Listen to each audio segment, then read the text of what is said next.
Obi, Obi, import and export, warehouse economist. I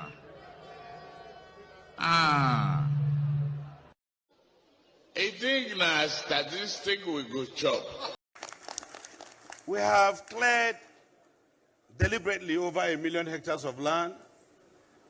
So, my boss, you are very right to what you have said. We have no reason to be poor. People may not like you, but they must hear you. Because what you say is the gospel truth. Nigeria needs to be productive. You cannot be out of poverty unless you start to produce. I'm not an advocate of handout or palliatives too. I don't believe in it. So it is high time we tell ourselves the basic truth. We need to feed ourselves. And it's a shame for people like Ukraine in the war to be giving us food. But I assure you in this room today, leadership group, the next award you will give me, if you will ever give me, is the largest producer of food in 2024. Because my leader, my great leader, Mr. Peter Obi, in some of the principle, he believes in consumption to production. There are tax rebates on this issue of production, new companies, and all of that. You eat what you grow what you eat, or you die.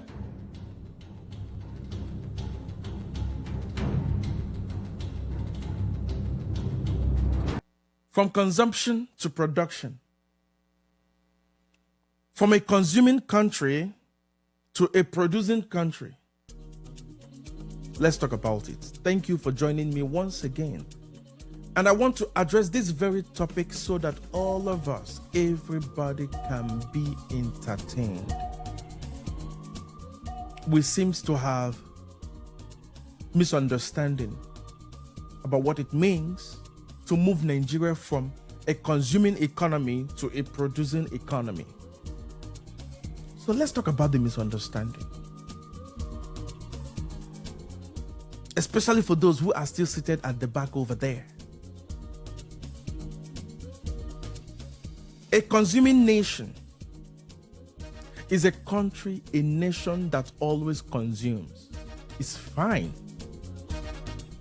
Of course, you have to consume. But what about a producing nation?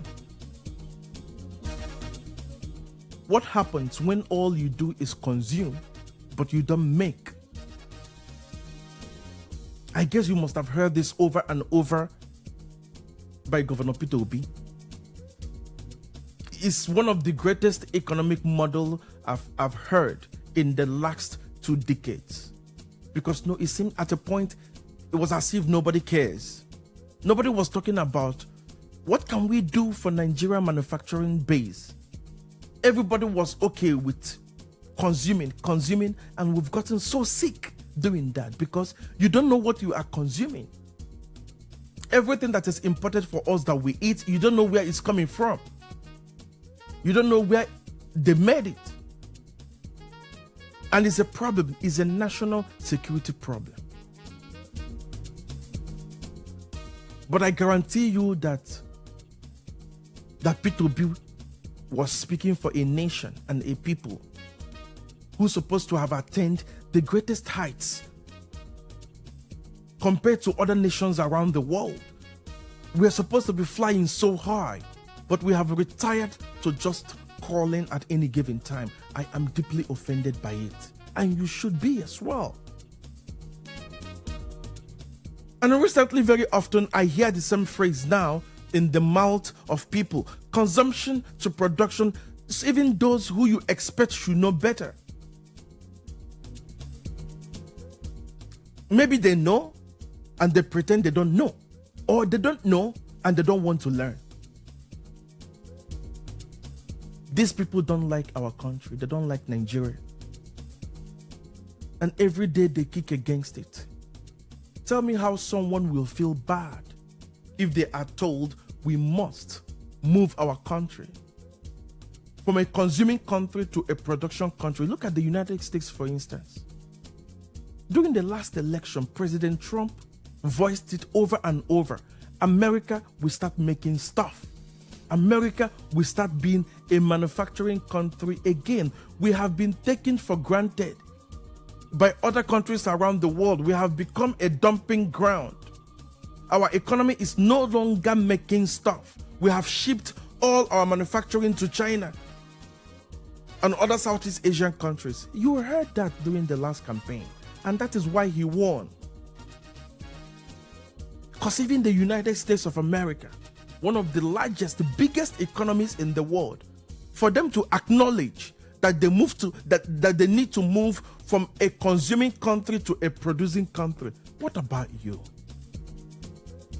What about you? You sit on the news media, you sit on internet, on Twitter, on TikTok, here on X, and you talk about something you don't know what you are talking about.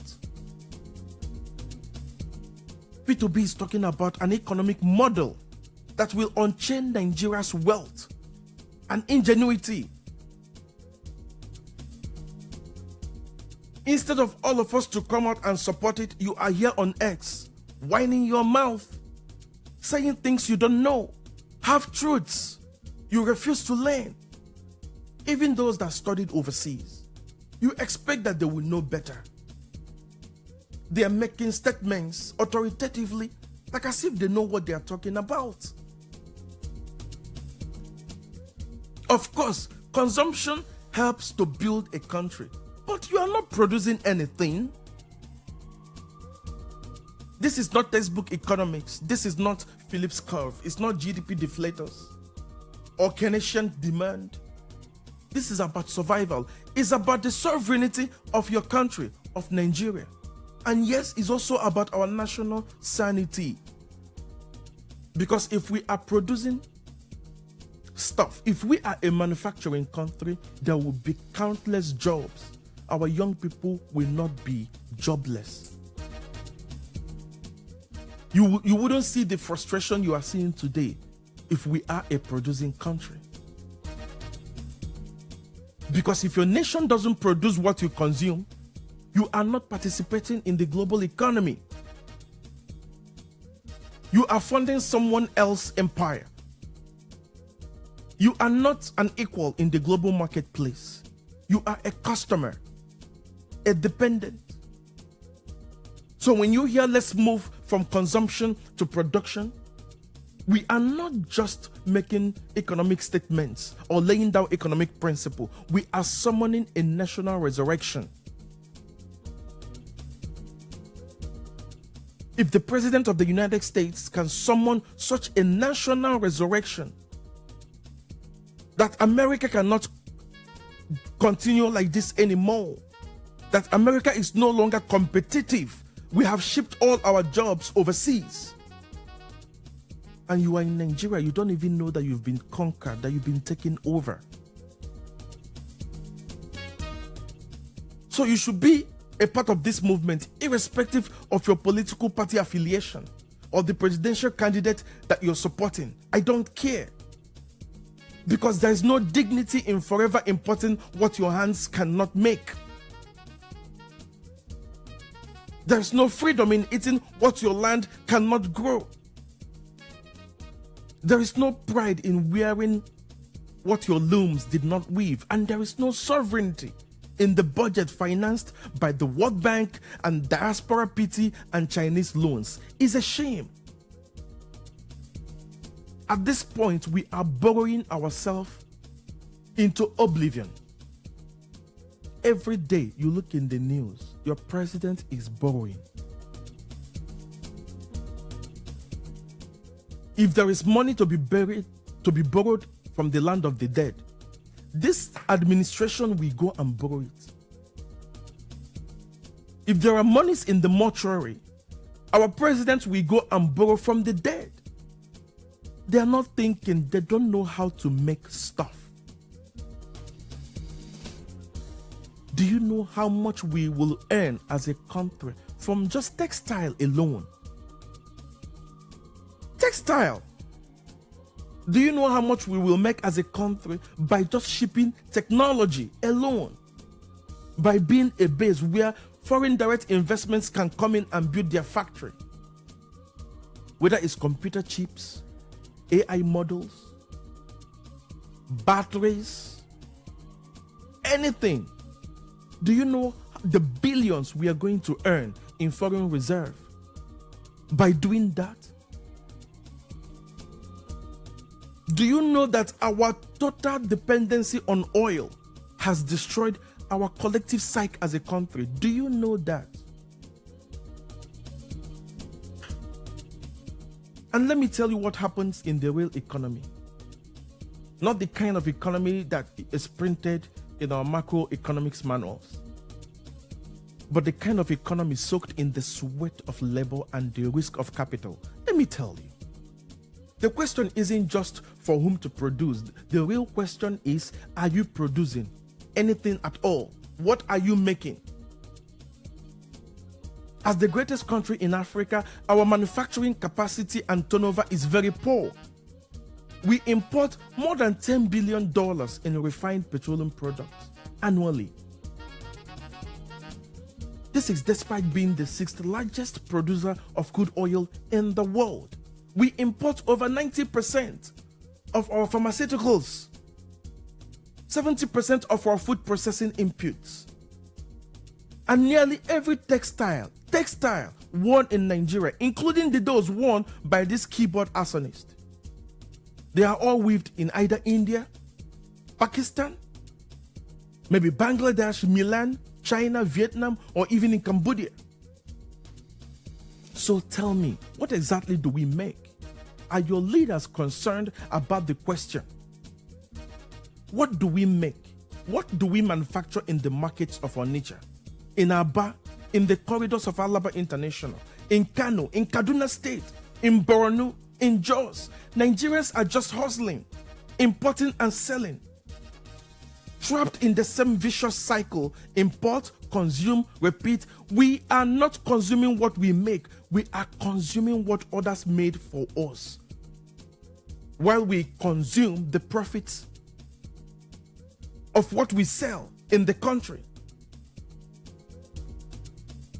So we import, we sell, we make use of the profits, but other countries profit from our laziness. And here lies the fallacy of the critics, those who say that consumption to production does not make sense. Yes, consumption drives production, but when all you are doing is consuming, always eating without making stuff, when you import toothpicks, pencil, lip gloss, soap, light bulbs, cables, everything, slippers, shoe, you are not a consumer, you are a client state. You are a glorified mall for more productive nations. You are a dumping ground. You are poor in spirit. A nation so rich like ours should have an incredible trade balance, and not the kind of negative balance that we have today. Our manufacturing barely clings to 9.5% of our GDP, a shadow of what it could be. And here is the gut-punch truth. Do you know that diaspora remittances, the desperate wire transfers from our daughters and sons scattered all over the world, the monies that they bring in, accounts for almost 5% of our national GDP, half of what our entire manufacturing sector contributes, half. And you wonder why youth unemployment is in all-time high, sitting at almost 60%. This is the life of an entire generation, abandoned. A capable generation, brilliant, hungry generation, idle, doing nothing. People will finish school, there is no work. Just make that make sense to me. Today, the party that destroyed our country have summoned these same young people to a digital summit at the Villa. A summit of progressive minds, they say. how can your minds be progressive? But you can't even see the mess we are in as a country. You are progressively minded. Meanwhile, your government subsidizes imports more generously than it funds industrial research and development.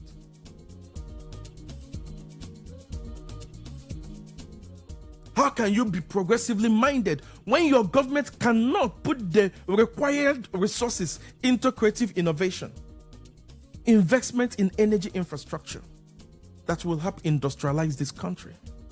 But you are progressively minded.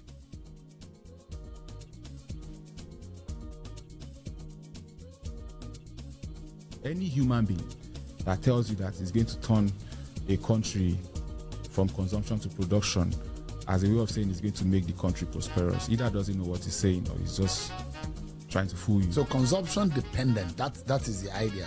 But so if he's, because that's what I interpreted what he was saying, that Nigeria was just consuming without producing, and we're too reliant. So you don't need to hammer on the consumption. Just say you're going to increase Nigeria's capacity for production, because as long as Nigeria is prosperous, there will be consumption. So you are faulting Peter Obi's grants on his campaign?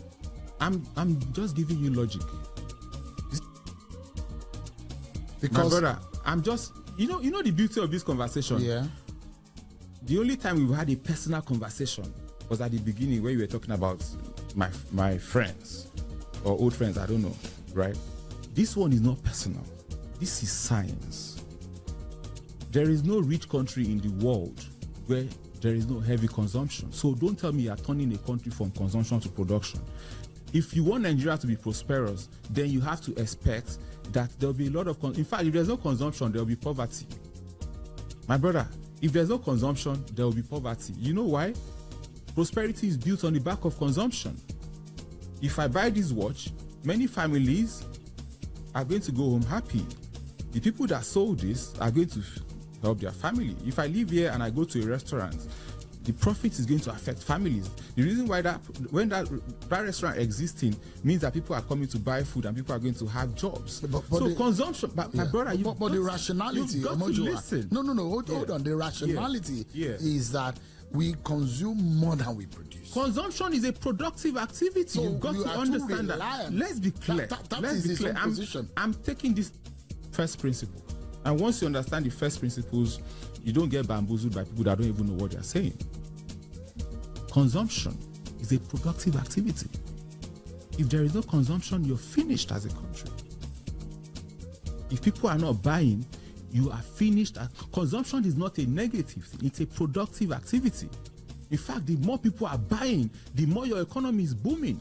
Let's be clear about that. So you are convenient and isolate with the Nigerian situation where we literally import almost everything. Food. Our problem is not even, look at the numbers. You have a phone there, look at the numbers. Nigeria doesn't even import enough compared to countries its size. None of that matters to you, I guess. You all went to the villa to collect your own plate of porridge, so you can come online again to lecture the rest of us of why we must continue to support the same government that have destroyed our country. Make it make sense to me. Make it make sense. We are literally paying foreign companies to sell us our future. That, my friends, is the definition of insanity. What kind of nation subsidizes its dependency? But I'm a little bit optimistic here. Optimistic that we can turn the table around. But the question is, what can we do as a country to start manufacturing again?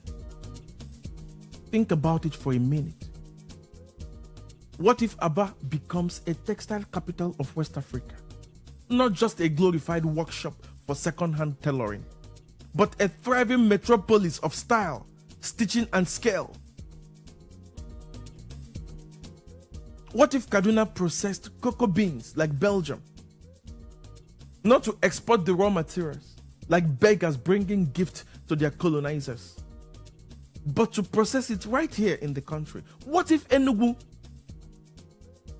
stop exporting its dreams and start printing circuit boards so that we can export and make money and bring those monies back home? What if our universities produce patents and not dropouts? What if Imo State becomes the Silicon Hub of Africa? An AI architecture, indigenous software, codes written in our language and translated in Python. What if Borno State rises from the ashes and fed not just Nigeria but the world? Our own Midwest of Africa, exporting grains and glory in equal measure all around the world. What if Lagos become the financial capital of Africa? A place where trust is in trade is not only possible but predictable. And what if every container that docks on our shores leaves Nigeria with goods made by Nigerian hands? Not just leftovers, but exports wrapped in dignity, proudly labeled with the beautiful 3 great words, made in Nigeria.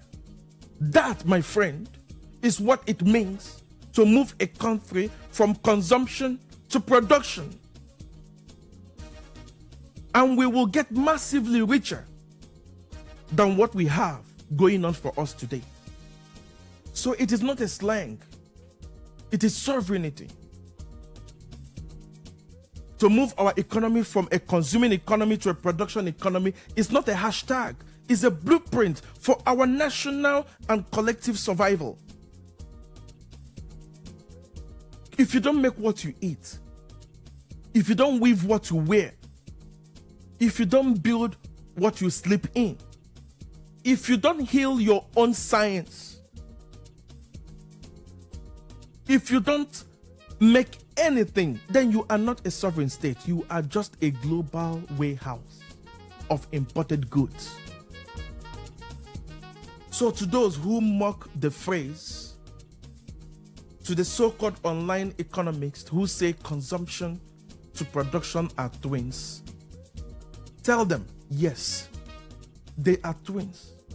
But then also ask them, what kind of parent will have a twin, then sit back and watch one twin starve while the other eats all the food in the house?